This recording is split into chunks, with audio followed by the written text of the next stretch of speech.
সালক্ষ্মীরূপাচনি সেবতে প্রভুম। মহাপ্রভু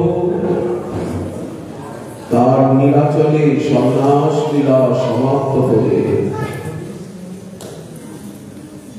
পুনরায় শ্রী নবদ্বীপ নামে এলেন। সেই প্রসঙ্গ আমরা আলোচনা করছিলাম। নীলাচল লীলা উপসংহার। নীলাচল লীলার উপরে পর্দা এসে গেল। মহাপ্রভু পুনরায় নদিয়ায় ফিরে এলেন। ভগবতী পরমেশ্বরী গৌরবী বক্ষ বিলাসিনী গৌরাঙ্গিনী গৌরভরণী বঙ্গবিভূত জননী সকলের মাতা ঠাকুরানী মাতেশ্বরী বিষ্ণুপ্রিয়া দেবীর কাছে মহাপ্রভু পুনরায় এসে উপস্থিত হলেন। 24 বছর পর 24 বছর ভগবতী বিষ্ণুপ্রিয়া দেবীকে কাঁদতে হল। সাধনা করে জগৎকে দেখালেন। ওই যে মহাপ্রভু ঠাকুরানীকে উপদেশ দিয়েছেন, শোনো দেবী বিষ্ণুপ্রিয়া এতরে কহিল গিয়া, যখনই যে তুমি মনে করো আমি যথা তথা যাই, আছি তোমার ঠাই। আমি যেখানেই যাই না কেন, যে দেশেই থাকি না কেন, তুমি সব সময় মনে করবে যে আমি নবদ্বীপে আছি, আমি আমার আলোয় আছি, আমি তোমার কাছেই আছি, আছি তোমার ঠাই। সত্য সত্য কহিলাম দৃঢ়, আমার কথার ভিতরে কোনো ছল চাতুরি নেই। যেমন উদ্ধবকে বলে পাঠালেন মথুরা যে আমার বিবাহে যে এত কাঁদছো তোমরা, আমি তো তোমাদের কাছেই আছি, তোমরা আমাকে দেখতে চেষ্টা করো। সর্বদা আমাকে দেখছো, বিস্মৃতি হচ্ছে, কিন্তু তোমরা মনে ভাবছো যে আমি বৃন্দাবন ছেড়ে মথুরায় চলে গেছি। আসলে আমি বৃন্দাবনেই আছি। বৃন্দাবনং পরিত্যজ্য পাদমেকং ন গচ্ছামি। আমি বৃন্দাবন ছেড়ে এক পাও কোথাও যাই না, যেতে পারি না। উদ্ধব মহাশয় বললেন, আপনাদের যে প্রেম, উনি প্রেমাধীন তত্ত্ব সর্বদা আপনাদের কাছে রয়েছে, ভিতরে বাইরে আপনারা দেখতে পাচ্ছেন। চোখ মেলেও দেখছেন, চোখ বুঝেও দেখছেন। এখানে থেকে তাকে বলা যায় না, তার ধামে থেকে কেউ তাকে ভুলতে পারে না। কি করে আপনারা বলবেন? গোপরাজ নন্দ বললেন, উদ্ধব তুমি যে আমাকে বলছো যে আমি যদি একটু বাইরে ঘোরাঘুরি করি তাহলে আমার মনটা ভালো লাগবে। আমি যে বসে বসে কাঁদছি সারাদিন ঘরের ভিতরে, একটু ঘোরাঘুরি করলে মনটা হালকা হবে, এই কথাই তো তুমি বলছো। আসলে কি জানো, আমি এই বৃন্দাবনে ব্রজধামে যেদিকে তাকাই আমার গোপালের খেলার স্থলী দেখতে পাই। শরীর শৈল মনোদ্দেশান মুকুন্দ পদভূষিতাম। আমি যমুনার কূলে যাই, মনে হয় এইখানেই তো কালীয় দমন করেছিল সে। কালীয় দমন দিন মাহ, এইখানেই তো সে দমন পাঠ করেছিল। গিরিরাজ তটে যাই, তখন মনে হয় যে আমরা তো ইন্দ্রের পুজো করতাম। সে আমাদেরকে গোবর্ধনের মহিমা জানিয়েছে। গোবর্ধন যা প্রবর্তন করেছে অন্নকূট, 7 দিন 7 রাত্র এই গিরিরাজ হাতে নিয়ে এসে দাঁড়িয়েছিল, আমাদেরকে রক্ষা করেছে। অবশ্য সবকিছুই নারায়ণের দয়ায়, গিরিরাজের দয়াই সম্ভব হয়েছে। কৃষ্ণ কি করবে? কিন্তু প্রতিটা কাজের মাঝে সে ছিল, আমাদেরকে নানা বিপদে রক্ষা করেছে। বরুণের দূত আমায় ধরে নিয়ে চলে গিয়েছিল, মাঝরাতে আমি যমুনায় স্নান করতে নেমেছিলাম। সেখানে গিয়ে দেখি কৃষ্ণ উপস্থিত, সেখান থেকে আমাকে নিয়ে এলো। শরীর শৈল বনদ্দেশান, আমি মধুবনে যাই, তালবনে যাই, কুমুদবন, মধুরাবন, এই কাব্যবন, খদিবন, বেলবন, লৌহবন, মহাবন, বৃন্দাবন, যেখানেই যাই না কেন দেখি গোপালের চরণ চিহ্ন। সব জায়গায় গোপালের খেলার জায়গা। লক্ষ লক্ষ ধেনু বৎস যাহা চলে বনে, নিজ সম সখা সঙ্গে গগন চারণ রঙ্গে, বৃন্দাবনে স্বচ্ছন্দ বিহার। যার বেণুধ্বনি শুনি স্থাবর জন্ম প্রাণী, পুলক কম্প বহে অশ্রুধার। কি করে তাকে ভুলবো? সব জায়গায় তার চরণ চিহ্ন, তার খেলার স্মৃতি বিজড়িত। তখন আমার আরো বিরহ, শোক, ব্যথা বেড়ে যায়। এই জন্য ঘরের কোণায় বসে থাকি, বাইরে ঘোরাঘুরি বেশি করি না। এইখানে নন্দ মহারাজ বলছেন উদ্ধবকে, শরীর শৈল বনদ্দেশান মুকুন্দ পদভূষিতা, আক্রীড়ানি বিক্ষমানানাং মনোজাতি পদাত্মকা। গোপালের খেলনা রয়েছে, গোপালের সমস্ত কাপড় চোপড় রয়েছে, ব্যবহৃত জিনিস রয়েছে। এইগুলোকে দেখে আমার মন তদাত্মতা প্রাপ্ত হয়, তাকে ভুলতে পারি না। তেমনি এই শ্রীধাম নবদ্বীপে সর্বত্র মহাপ্রভুর লীলাস্থলী সাধক ভুলতে পারেন না। গঙ্গার তীরে যান, গঙ্গাকে দেখে মনে হয় মহাপ্রভু এইখানে সবসময় স্নান করছেন, এই ঘাটে স্নান করছেন, এইখানে নিত্যলীলা করছেন। এই মহাপ্রভুর আলোয়, এই শ্রীবাসের আলোয়, এই নিতাই চাঁদের আলোয়, সীতানাথের আলোয়, গদাধর শ্রীনিবাস আর ভক্তবৃন্দের আলোয়, 64 মহাত্ম দ্বাদশ গোপাল আদির আলোয়, প্রতি আলোয় আলোয় শ্রীমন্দির, প্রতি আলোয় আলোয় নাম সংকীর্তন, ভোগ, উৎসব, মহোৎসব, হরিকথা লেগেই রয়েছে। এই দোলযাত্রা গেল, এখন চন্দন যাত্রা আসছে, চন্দন যাত্রা গেল, স্নান যাত্রা আসছে, রথযাত্রা আসছে, ঝুলন যাত্রা আসছে। যাত্রা লেগেই আছে। যাত্রার মধ্যে উৎসব, মহোৎসব, ভোগ, রাগ, নাম সংকীর্তন, বাইরেও ভিতরেও। নবদ্বীপ ধামে হেন দিন নেই যে নাম সংকীর্তনের আওয়াজ কানে না আসে। রাত্রিবেলা আরো আওয়াজ স্পষ্ট হয়, নাম সংকীর্তন হচ্ছে। এইদিকে কোথায়? হৃদয়া কি রুদ্রপুরে নাকি পারুলিয়া কি জামনগরে?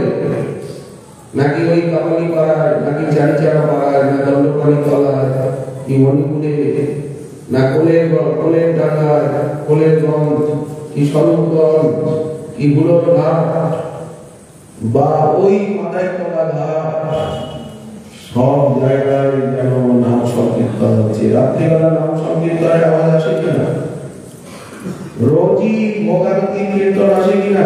শুন, কোনদিন আসে যে শান্তিপুরে প্রভু লইয়া সীতারাম করিলা গমন, আবার কোনদিন আসে শ্রীবাসী ভবনে ভোগ হচ্ছে। রোজই ভোগ আরতি, মঙ্গল আরতি, অজস্র ভক্ত সারাদিন আসে। দোকান থেকে কে বা আসে, কে বা যায়, কে কাকে চেনে, কে কার পরিচয় জিজ্ঞাসা করে। এই ধাম আবার যারা সিদ্ধ আবার গৌর গোবিন্দ লীলামৃত গুটিকার অনুশীলন করেন, চিন্তন করেন, মহাজনী পদ্মদাবলী তাদের নিত্য লীলার অনুভূতি হয়। এই তো শ্রীবাসের পুষ্পোত্থান, এই তো যোগপীঠ মণি মন্দির, এখানেই তো লীলা হচ্ছে। এই গঙ্গা পুরীতেই তো মহারাজ সংকীর্তন। তারা সিদ্ধ বাবার গুটিকার সঙ্গে আর এই ধামকে মিলিয়ে, সেই নিত্যলীলার সঙ্গে এই ধামকে মিলিয়ে দেখে দেখে আস্বাদন করেন, সেই লীলাকে দেখে। তাদের কাছে ধামবাস আরো মধুময়, আরো জীবন্ত, আরো সুন্দর হয়ে ওঠে। এই জন্য মহাপ্রভু বলছেন, যেমন উদ্ধবকে পাঠিয়ে শ্রীকৃষ্ণ বোঝাঙ্গনাগণকে বললেন যে আমি সব সময় তোমাদের কাছে আছি, তোমাদের ভিতর বাহির জুড়ে তোমাদের সঙ্গে আমার কখনো বিচ্ছেদ নেই। গোপীতত্ত্ব বোঝাচ্ছেন, তা মনমনস্কা মপ্রাণা মদর্থে তত্ত্বদৈহিকা মামেব দ্বৈতং পৃষ্ঠং আত্মানং মনসা গতা। তেমনি রাসরজনীতে তারা কৃষ্ণময়ী হয়ে গিয়েছিলেন। সেখানেও সুখদেব বলছেন যে তারা তদাত্মিকা তদালাপা তদ্বিচেষ্টা তদ্গুণাং নৈব গায়ন্ত নাত্মা গারানি শস্মরু। তারা এমন ভাবে কৃষ্ণময়ী হয়ে গেছে যে কিচ্ছু বুঝতে পারছেন না। কৃষ্ণের লীলা অভিনয় করছেন, নিজেকে কৃষ্ণ বলে মনে করছেন, কেউ বাঁশি বাজাচ্ছেন, কেউ কালীয় দমন লীলা অনুকরণ করছে, কেউ গোবর্ধন ধারণে, কেউ পুতনা মক্ষণে। বুঝতে পারছেন না। কোন কবি মনে করছেন আমি কৃষ্ণ, কোন কবি বলছেন আমি কালী। এইরকম একটা তন্ময়তা এসে গেছে। সাধনার ফলই হচ্ছে তন্ময়তা। কতখানি মন প্রাণ তন্ময় হয়ে যাবে। যারা গৌর ভক্ত তাদের মন প্রাণ গৌরাঙ্গময় হয়ে যায়। তখনই তো তারা বলেন গৌরময় তারা, জীবনে গৌর মরণে গৌর গৌর বলার। এই যে তন্ময়তা, এই তন্ময়তাটাই হচ্ছে সাধনের প্রথম সিদ্ধি। সিদ্ধি হচ্ছে সেবা প্রাপ্তি। যতক্ষণ সেই ধামে নিত্য ধামে নিত্য লীলায় সেবা না পাচ্ছি, ততক্ষণ পর্যন্ত ভজনের যে সম্ভব ফল পেলাম তা বলা যায় না। কিন্তু এই তন্ময়তা থেকেই তো সেটা লাভ হবে। তন্ময়তা কিসে আসবে? শ্রবণ করতে করতে, শ্রীনাম গাইতে গাইতে, গান করতে করতে, তার লীলা কথা বলতে বলতে, শ্রীনাম গৃহম সংস্মরণ চিন্তা করতে করতে, চিন্তয়ন নামানি রূপানি চ মঙ্গলানি তে। তার যে নাম, গৌরমঙ্গল নাম, গৌর নাম, অমিয়া ধাম, বিবিধি গুণী দাতা। গৌর শব্দ, গৌর শব্দই হচ্ছে সম্পদ। গৌর নামই সম্পদ, গৌর কথাই সম্পদ। গৌরাঙ্গীর সেবাই সম্পদ, গৌরাঙ্গীর ধ্যান জ্ঞানী সম্পদ, গৌর ধামই সম্পদ, গৌর ভক্তের সঙ্গই সম্পদ, আর সব বিপদ বিপদ। যখনই আমি অন্য সঙ্গে চলে গেলাম তখনই আমি বিপন্ন হয়ে গেলাম, যখনই আমি ধামের বাইরে চলে গেলাম, ওই কৃষ্ণনগরে গিয়ে পা রাখলাম, সঙ্গে সঙ্গে আমি বিপদগ্রস্ত হয়ে গেলাম।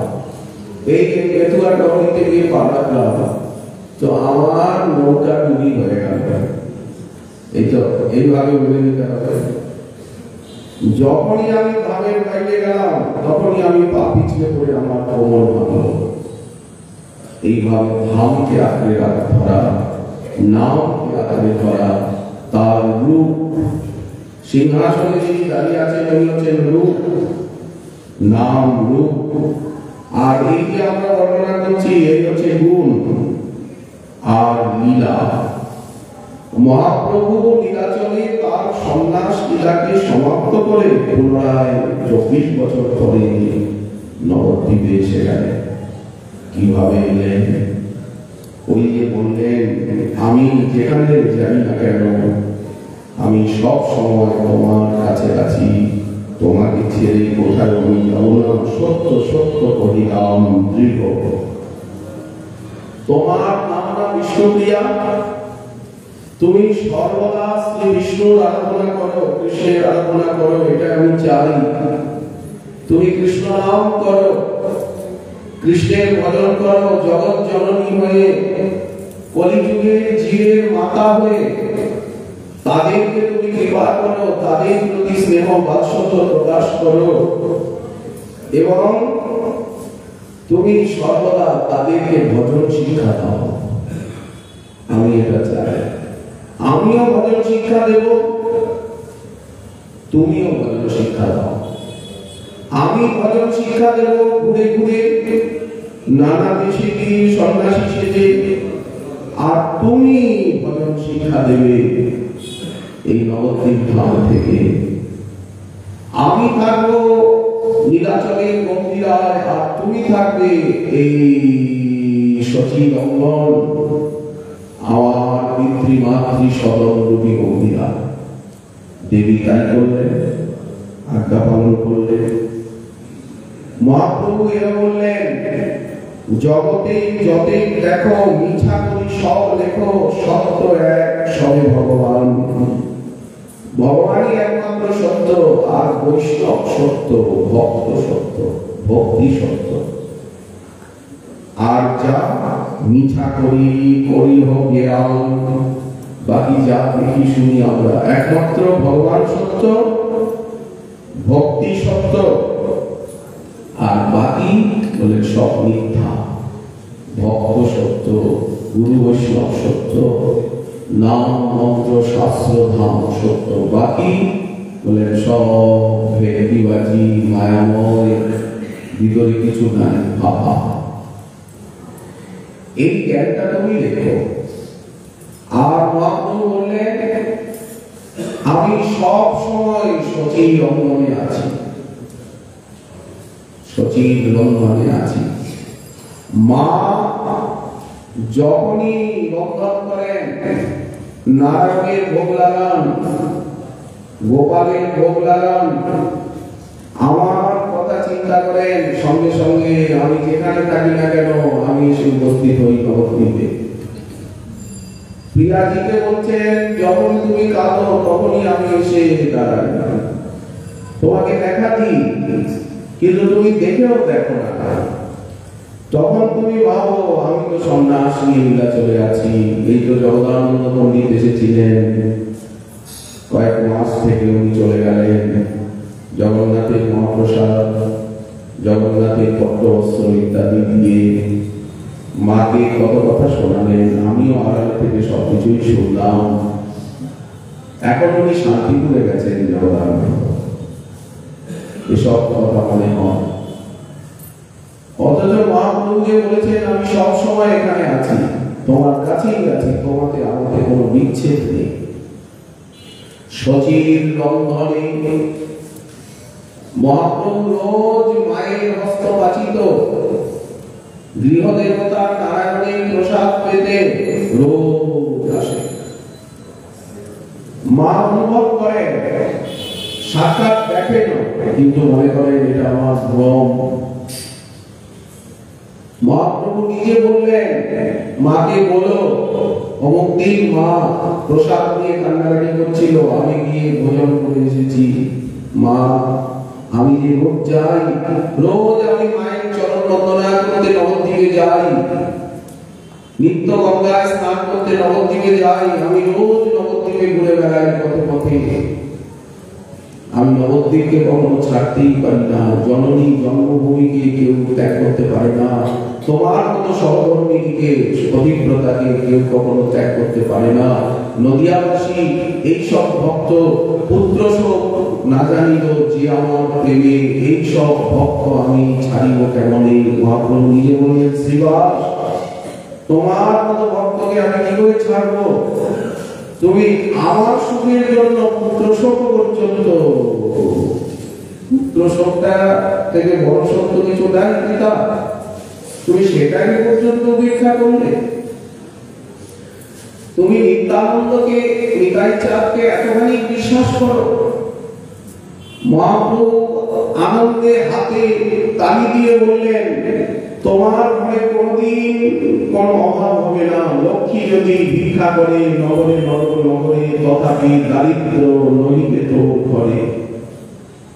তোমার নিত্যানন্দে এত বিশ্বাস, তোমার আলোই হবে নিত্যানন্দের লীলাভূমি, আবাস ভূমি। যেদিন শ্রীবাস পণ্ডিত বললেন যে আমি তো কোনো কাজকর্ম করি না, মন অন্য কাজে লাগে না, কিছু করতে ইচ্ছা হয় না, আমার এত বড় সংসার কি করে চলবে? গীতায় ভগবান বলেছেন, অনন্য চিন্তয়ন্ত মং যে জনা পর্যুপাসতে তেষাং নিত্যাভিযুক্তানাং যোগক্ষেমং পাহামহং।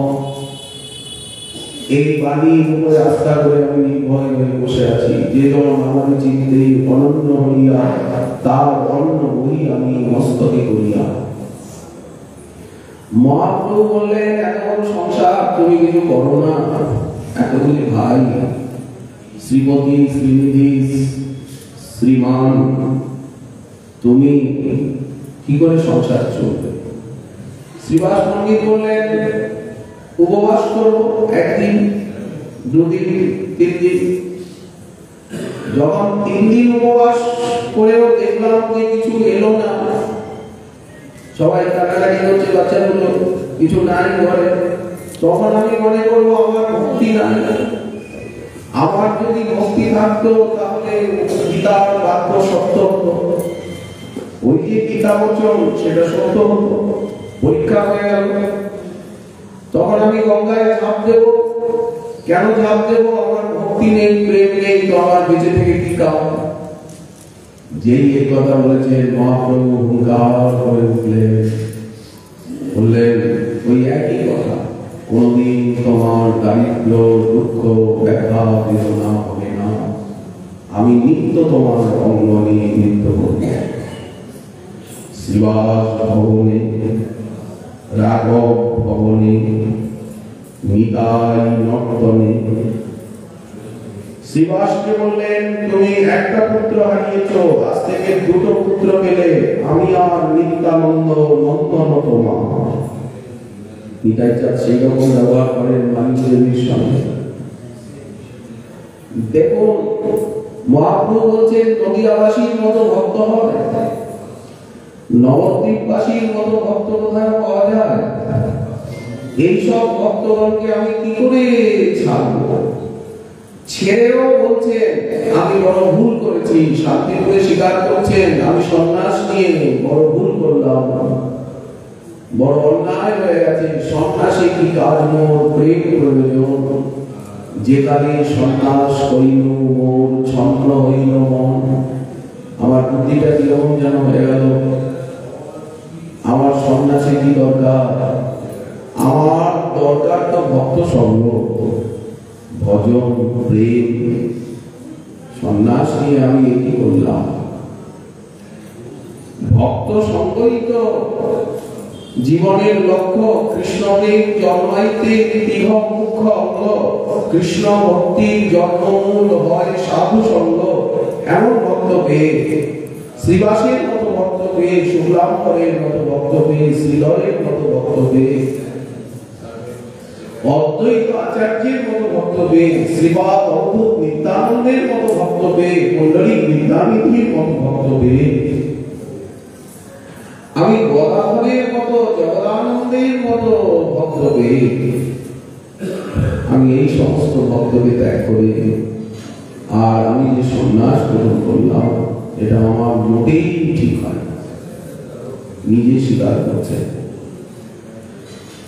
তো মহাপ্রভু নিতাই চাঁদকে বললেন, শ্রীপাদ আপনি যখনই নৃত্য করবেন, যেখানে নৃত্য করবেন সংকীর্তনে, সেখানেই আমি আপনার নৃত্য দেখতে উপস্থিত হব। সে রাঘব ভবনেই হোক, পানিহাটিতেই হোক, হরদনেই হোক, দোগাছিয়াতেই হোক, তারপরে কুলগাছিতেই হোক, কালনাই হোক, ত্রিবেণীতেই হোক, আদিসপ্তগ্রামেই হোক, উদ্ধারণ দত্তপুরেই হোক, কাটোয়াতেই হোক, যেখানে আপনি নৃত্য করবেন শ্রীপাদ, এরিয়াদহেই হোক, সুখচরেই হোক, সুখ সাগরেই হোক, সেইখানেই আমি উপস্থিত হব। যখনই আপনি কীর্তন করবেন, নর্তন করবেন, আমি আপনার কীর্তন নর্তন দেখতে ছুটে যাব। আপনি আমাকে দেখতে পাবেন, সবাই হয়তো দেখতে পাবে না। নিতাই নর্তনে আর রাঘব ভবনে, সচির রন্ধনে আর শ্রীবাস অঙ্গনে, মহাপ্রভু নিত্য সেখানে আবির্ভূত হচ্ছে, নিত্য প্রকাশিত হচ্ছে, এই কথা গ্রন্থে রয়েছে। তাহলে কৃষ্ণপ্রিয়া দেবীর কাছেও সবসময় আছে একটা প্রকাশে লীলাচলে, সেখানে লীলা করছে। প্রিয়াজির যে এত বিরহ, প্রভুর বিচ্ছেদে নিদ্রা ত্যাজিল নেত্রেতে, চোখে নিদ্রা নেই, বিনিদ্র রজনী, সেই পালঙ্ক রয়েছে, সেই সজ্জা রয়েছে, সেই বস্ত্র অলঙ্কার আভূষণ সব সাজিয়ে রেখেছেন, সব যত্নের সঙ্গে রেখেছেন, কিন্তু উনি সেই পালঙ্কে খাটে শোন না, মাটিতে শোন। কদাচিৎ নিদ্রা হইলে শয়ন ভূমিতে, কেন আমার প্রাণনাথ প্রাণবল্লভ তিনি মন্দিরে স্মরণ করেন, ভূমিতে স্মরণ করেন, আর আমি কি করে পালঙ্কে শোবো? যার স্বামী সন্ন্যাসী, তার কি পালন দিয়ে শোভা পায়? কনক চিল্লা অঙ্গ সে অতি মলিন,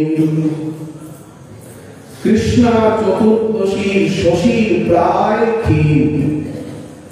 কৃষ্ণপক্ষে চতুর্দশীর চন্দ্রমার যে অবস্থা হয়, অমাবস্যার দিন তো চন্দ্রমা দেখা যায় না, চতুর্দশীর দিন অব্দি লাল ক্ষীণ চন্দ্রমা দেখা যায়। বললেন কৃষ্ণা চতুর্দশীর শশীর ন্যায় ক্ষীণ, হরিনাম সংখ্যা পূর্ণ তন্ডুলে করয়। এইরকম নাম গ্রহণ কারো শোনা যায়? উনি যেভাবে নাম গ্রহণ করছেন, মহাপ্রভু হরিনাম করেন গম্ভীরা, হরে কৃষ্ণে তুচ্ছরি স্ফুরিত রসন, নাম গণনা কৃত গ্রন্থি শ্রেণী শুভগ কোটি সূত্র জল করহ। হাতে 108 সংখ্যা লাগে, এখানে 10 হলো, এখানে 1 হলো, এখানে 10 হলো, এখানে 2 হলো, এখানে 10 হলো, এখানে 3 হলো, এইভাবে 108। এইবার 108 তো হয়ে গেল, 108। তখন মহাপ্রভু ডোর আছে, সেই ডোরে একটা এই হলো 108 ডোরে।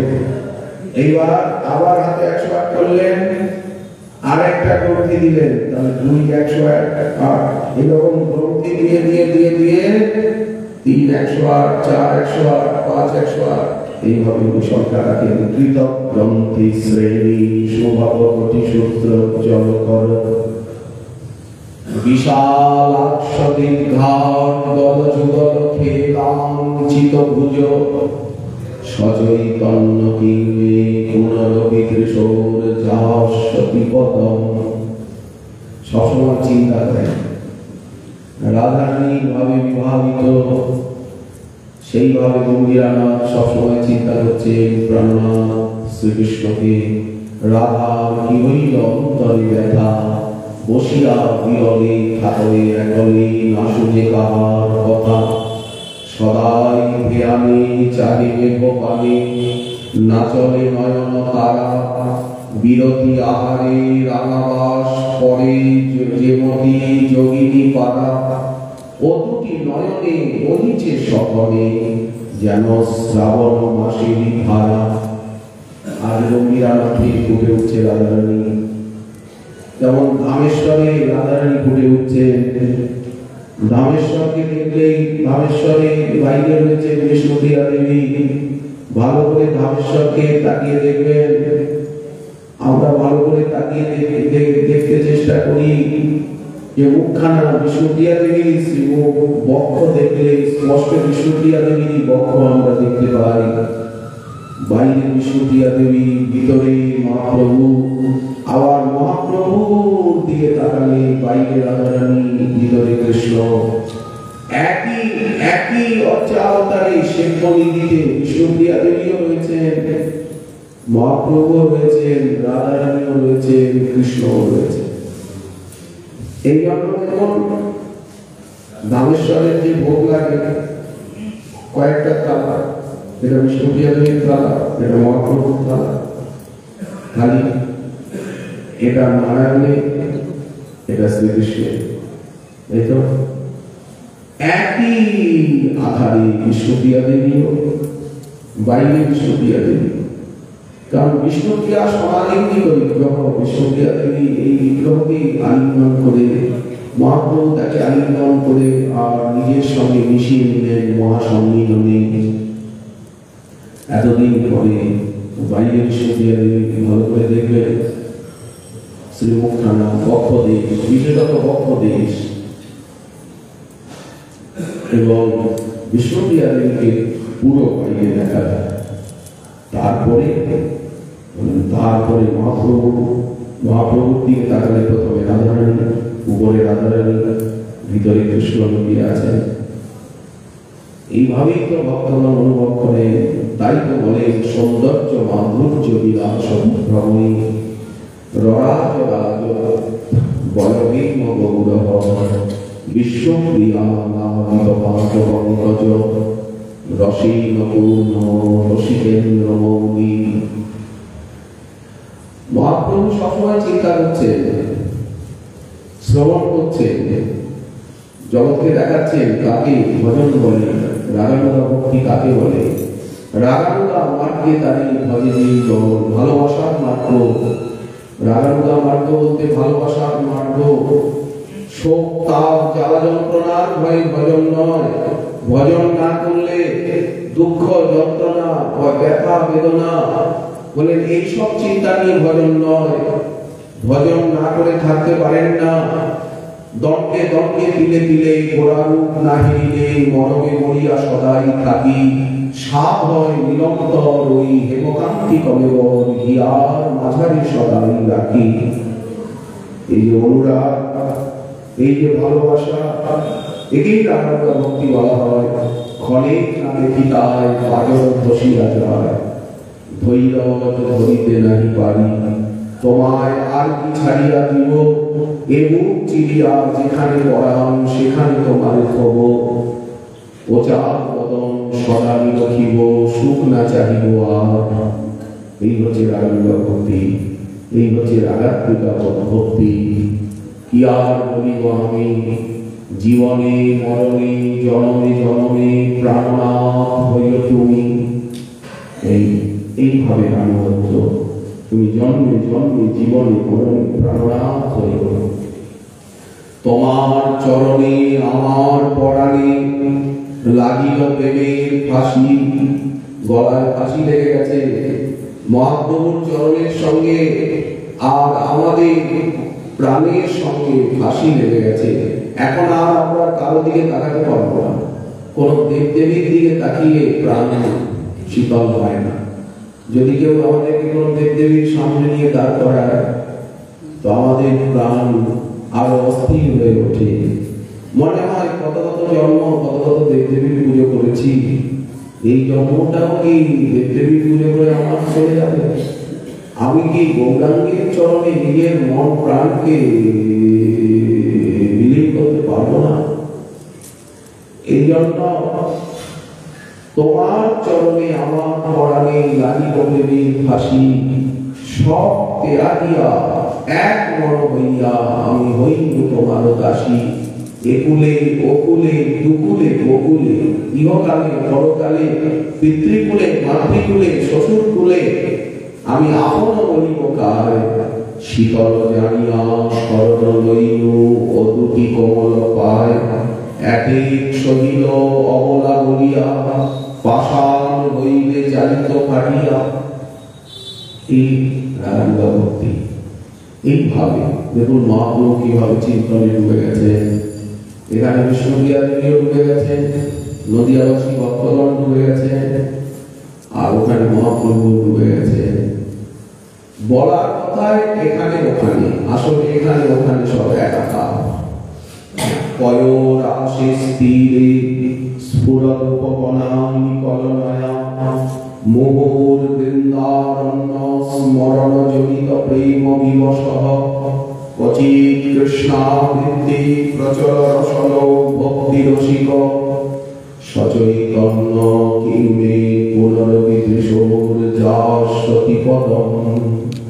উপবনোদ্যান দেখি বৃন্দাবন জ্ঞান, যদি জগন্নাথ বল্লভ উদ্যান, বলবন্তী উদ্যান, আইটোটা উদ্যান দেখে বৃন্দাবন জ্ঞান হয়, তাহলে নবদ্বীপের উদ্যান দেখে কেন বৃন্দাবন জ্ঞান হবে না? যদি জগন্নাথ বল্লভ উদ্যান দেখে, যদি নরেন্দ্র সরোবর ইন্দ্রদ্যুম্ন সরোবর থেকে যমুনার জ্ঞান হতে পারে, আমাদের চন্দন যাত্রা লীলা, যদি মহাসিন্ধু দেখে যমুনার জ্ঞান হতে পারে, তো গঙ্গা দেখে কেন হবে না? গঙ্গা দেখে মহাপ্রভুর যমুনা জ্ঞান হলো কিনা? যখন সন্ন্যাস নিয়ে রাত দেশে ভ্রমণ করে পথ ভুলিয়ে আর নিতাই চাঁদ নিয়ে এলেন, তখন মহাপ্রভু যমুনাকে দেখে চিনতে পারলেন কি? উনি যমুনার প্রণাম মন্ত্র বলে আর গঙ্গায় স্নান করছেন। চিরপরিচিত গঙ্গা, গঙ্গার জল সাদা, যমুনার জল নীল। এর মধ্যে অদ্বৈত আচার্য প্রভু এলেন নৌকা নিয়ে, তখন প্রভু বলছেন, তুমি না অদ্বৈত আচার্য, আমি বৃন্দাবনে এসেছি, তুমি কি করে জানলে? তখন অদ্বৈত প্রভু বুঝলেন যে অবধূত ঠাকুর, অবধূত গোসাই কিছু বুঝিয়ে দিয়েছে, তাহলে উনি এরকম কেন করছেন? তখন বললেন, মোর ভাগ্যে গঙ্গা তীরে তব আগমন। গঙ্গা নাম শুনে আর চমকে উঠলেন, তাহলে যে আমি যমুনায় স্নান করলাম, অবধূত নিত্যানন্দ যে আমায় বললেন আমি বৃন্দাবনে এসে গেছি। তখন অদ্বৈত আচার্য প্রভু বলছেন, তুমি যেখানে সেখানেই তো বৃন্দাবন, যেখানে আমাদের বহু সুন্দর সেখানেই তো বৃন্দাবন, সেখানেই তো যমুনা। প্রভু সেটা মানবেন কেন? উনি ভক্তভাব অঙ্গীকার করেছেন। তখন অদ্বৈত প্রভু বলছেন, দেখো প্রয়াগে যমুনা গঙ্গার মধ্যে মিশে গেছে, তাহলে প্রয়াগের পরের থেকে গঙ্গাসাগর পর্যন্ত গঙ্গার মধ্যে যমুনা আছে। তো পশ্চিমে পূর্বে গঙ্গা ধার বহে, পশ্চিমে যমুনার ধার, পূর্ব দিকে গঙ্গা বইছে। গঙ্গাকে অর্ধেক করে আর অদ্বৈত আচার্য প্রভু বোঝাচ্ছে, বলে দেখো এই পূর্ব দিকটা গঙ্গা আর পশ্চিম দিকটা হচ্ছে যমুনার ধার। তুমি পশ্চিম ঘাটে স্নান করেছো, পশ্চিম দিকে তুমি যমুনায় স্নান করেছো। শ্রীপাদের বচন কি মিথ্যা হতে পারে? তুমি বৃন্দাবনেই আছো, তুমি যমুনাতেই স্নান করেছো। কি বোঝাচ্ছে? প্রভু যেমন ধ্যানে বিভোর, ভাবন মন্ত্র, এখানে বিষ্ণুপ্রিয়া দেবীও সেই রকম। আমরা তো তুলসী, মহাপ্রভু তো শিক্ষা দিয়েছেন তুলসী মালিকায় হরিনাম গ্রহণ করতে। প্রভু কহিলাম এই মহামন্ত্র সবে গিয়া ঘরে জপ করিয়া নির্বন্ধ, নির্বন্ধ বলতে সংখ্যা, ইহা হইতে সর্বসিদ্ধি হইবে সবার। সংখ্যা শেষ হয়ে গেল, এখন কি করবো? বলেন এখন কি অন্য কথা বলবো নাকি? বললেন না, সর্বক্ষণ বল। মালা তো রেখে দিলেন, এখন আপনি সেবার কাজ করছেন, তখন তো হাতে মালা নিলে হবে না। বাজার করছেন, তখন তো হাতে মালা থাকলে হবে না। মালা রাখছেন, তখন তো মালা থাকলে হবে না। তাহলে তখন কি হরিনাম করবেন না? বললেন সর্বক্ষণ বল ইথে বিধি নাহিয়া, কি শয়নে কি স্বপনে কি বা জাগরণে, অহর নিশচিন্ত কৃষ্ণ বলহ বদনে, প্রভুর আজ্ঞায় মানিয়ে ভিক্ষা, সবে বল কৃষ্ণ ভজ কৃষ্ণ কর কৃষ্ণ শিক্ষা। কৃষ্ণের সংসার করো, ছাড়ো অনাচার, জীবে দয়া নামে রুচি, সর্বধর্ম সার। এই তো মহাপ্রভুর উপদেশ। কিন্তু বিষ্ণুপ্রিয়া দেবী উনি হরিনাম গ্রহণ করছেন তন্ডুলে, সংখ্যার কাছে। এইদিকে সরায় তন্ডুল রেখেছেন, হরিনাম সংখ্যাপূর্ণ তন্ডুলে করয়। সবাই তো তুলসীর মালিকায় হরিনাম করছেন, আর বিষ্ণুপ্রিয়া দেবী উনি এইখানে এইদিকে সরায়, বাদিকের সরায় চাল রয়েছে তন্ডুল, আর এইদিকে খালি সরা। একবার মহামন্ত্র বললেন হরে কৃষ্ণ কৃষ্ণ কৃষ্ণ হরে হরে, হরে রাম রাম রাম হরে হরে। একটা তন্ডুল ডাকা ব্রাহ্ম মুহূর্তের থেকে অরুণোদয় বেলায় অমিতা কাঞ্চনা এবং দাসীগণের সঙ্গে গঙ্গায় স্নান করতে যান। অন্ধকারে গঙ্গায় স্নান করে এসে এইবার সংখ্যানাম করতে বসলেন। নিত্যকৃত্য করে জপাদি করে ইষ্টমন্ত্র স্মরণ করে এইবার মহামন্ত্র জপ করতে বসলেন।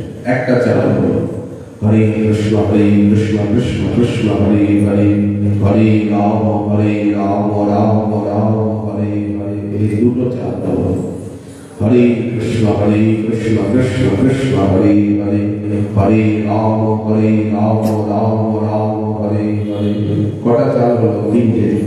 হরে কৃষ্ণ কৃষ্ণ কৃষ্ণ হরে হরে, হরে রাম রাম রাম হরে হরে। চারটে চাল হলো হরে কৃষ্ণ কৃষ্ণ কৃষ্ণ হরে হরে, হরে রাম রাম রাম হরে হরে। পাঁচটা চাল হলো হরে কৃষ্ণ কৃষ্ণ কৃষ্ণ হরে হরে, হরে রাম রাম রাম হরে হরে। কটা চাল হলো? ছটা চাল হলো।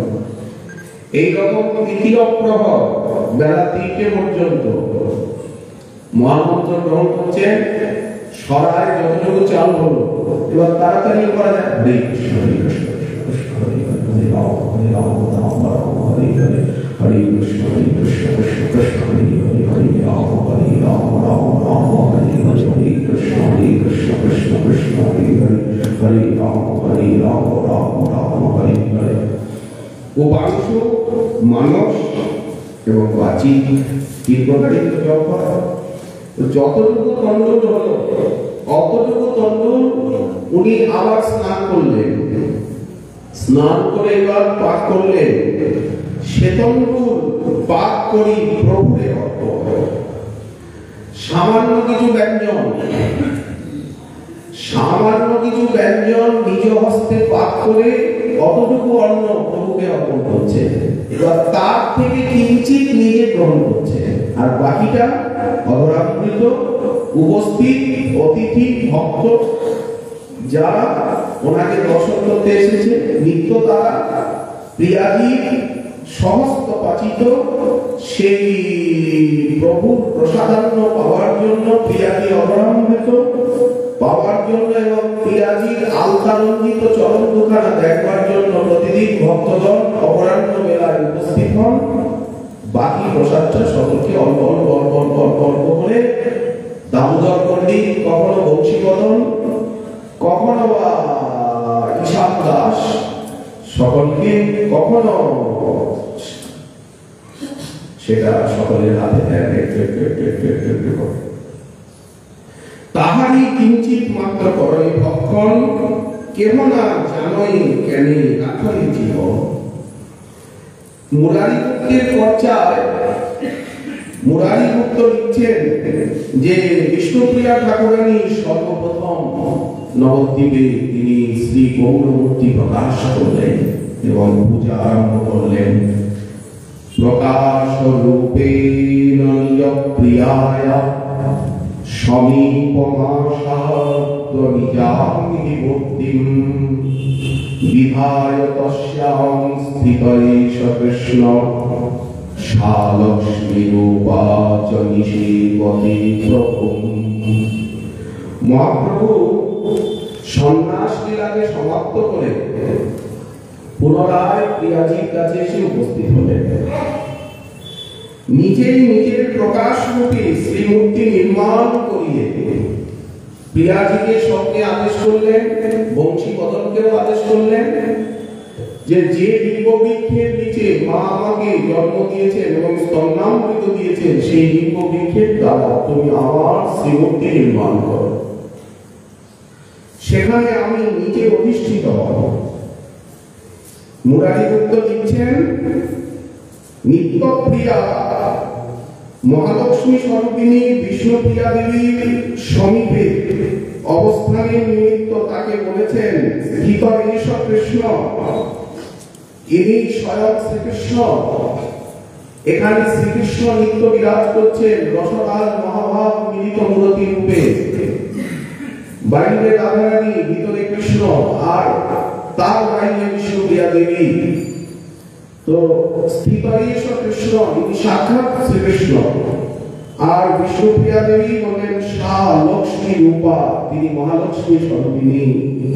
নিষেবতে প্রভুম, এখানে বর্তমান কাল রয়েছে, আজও সেবা করছেন স্থিত ঈশ কৃষ্ণ। আজ শ্রীকৃষ্ণ গৌরাঙ্গী মদন গোপাল রূপে আর শ্যামবর্ণকে লুকিয়ে গৌরবর্ণ নিয়ে আর এইভাবে দাঁড়িয়ে আছেন, বিগ্রহ রূপে দাঁড়িয়ে আছেন। অথচ হাঁটেন, চলেন, বলেন, কথা বলেন, নাচেন, ভোজন করেন, শয়ন করেন, ঘুরে বেড়ান, সারা নবদ্বীপ জুড়ে ঘুরে বেড়ান, গঙ্গায় স্নান করেন। মহাপ্রভু তো চলন্ত ঠাকুর, মহাপ্রভু সবসময় সংকীর্তনে ঘুরে বেড়াচ্ছেন না সারা নদিয়া জুড়ে, উনি তো চলনশীল। নারায়ণের মতো এক জায়গায় দাঁড়িয়ে থাকেন না, নারায়ণের মতো উনি ঘুমান না, উনি সংকীর্তনের তরঙ্গে সর্বদা লীলায় চঞ্চল, লীলারসে বিহ্বল। এই জন্য মহাপ্রভুর এই যে বাক্য, এই বাক্য অনুসারে বিষ্ণুপ্রিয়া দেবী তিনি মহাপ্রভুর শ্রীমূর্তিকে প্রকাশ করে আর সেবা করছেন, আজও সেবা করছেন। মহাপ্রভু শালকগণ যাদবাচার্য, মাধবাচার্য পদ সেবা করছেন, তার প্রতিনিধি রূপে বংশানুবংশ প্রভুপাদগণ সেবা করছেন। সবাই বিষ্ণুপ্রিয়া দেবীর প্রতিনিধি রূপে, যাদবাচার্য, মাধবাচার্য পদের প্রতিনিধি রূপে শালকগণের সেবা নিচ্ছেন, তাদের প্রেমাধীন হয়ে প্রভু। এই কথা আমরা মুরারি গুপ্তের পর্যায়ে পেলাম। প্রকাশ রূপেণ নিজ প্রিয়ায় সমীপমাসাদ্য নিজাং হি মূর্তিম বিধায় তস্যাং স্থিত ঈশ কৃষ্ণ শালক্ষ্মী রূপাচ নিষেবতে প্রভুম। তাহলে মহাপ্রভু 1533 খ্রিস্টাব্দে তার সন্ন্যাস লীলার পরিবর্তা টেনে দিয়ে পুনরায় নবদ্বীপ ধামে এসে গেলেন। নিজের প্রিয়তমা বিষ্ণুপ্রিয়া দেবীর কাছে এসে উপস্থিত হলেন, আর ধামেশ্বর রূপে নিজেকে প্রকাশ করলেন মৌন মুদ্রায়। বিষ্ণুপ্রিয়া দেবীও দীর্ঘকাল সেবা করে আর যাদবাচার্য, মাধবাচার্যের হস্তে সেবাভার সমর্পণ করে আর ফাল্গুনী পূর্ণিমার ব্রাহ্ম বেলায় তিনি ধামেশ্বরের পক্ষে চিরস্থিত হয়ে গেলেন। শ্রীমুখে হাসি ফুটে উঠল। धामेश्वर हस्त प्रसारण करे प्रियाजीके নিজের বুকে নিয়ে চির সমালিঙ্গনে আর বিষ্ণুপ্রিয়া বল্লভ বিষ্ণুপ্রিয়া প্রাণনাথ মহালক্ষ্মী স্বরূপা আমাদের প্রেম ভক্তি স্বরূপিণী প্রেমদায়িনী গৌরাঙ্গিনী গৌরবক্ষ বিলাসিনী হেমাঙ্গিনী তিনি আজ সনাতন নন্দিনী তিনি আজ প্রাণবল্লভের সঙ্গে একীভূত হয়ে আর ধামেশ্বর রূপে আমাদের সর্বদা নয়নানন্দ বর্ধন করছেন।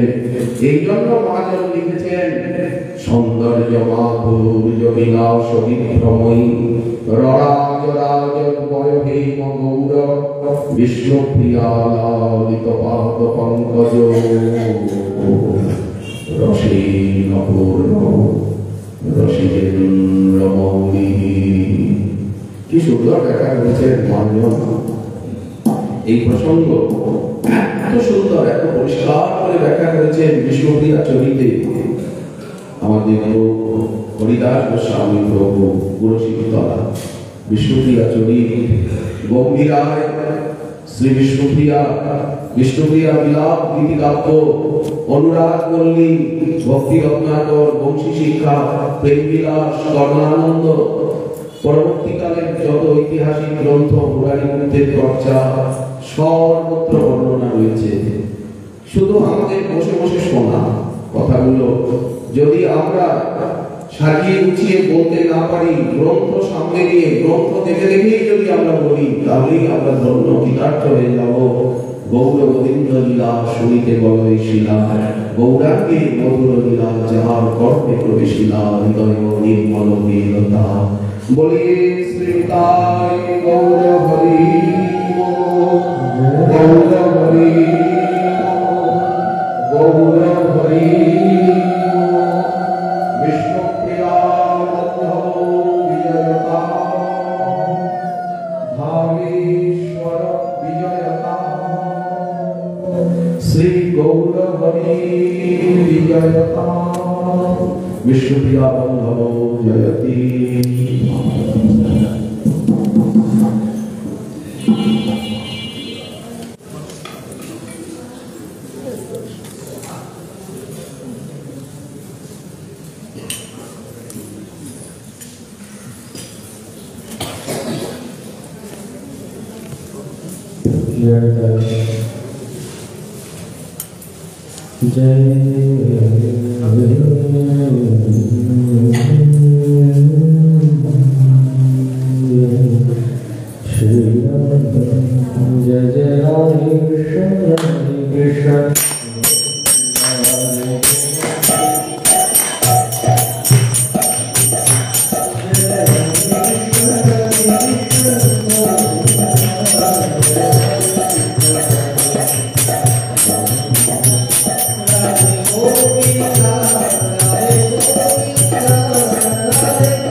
Hare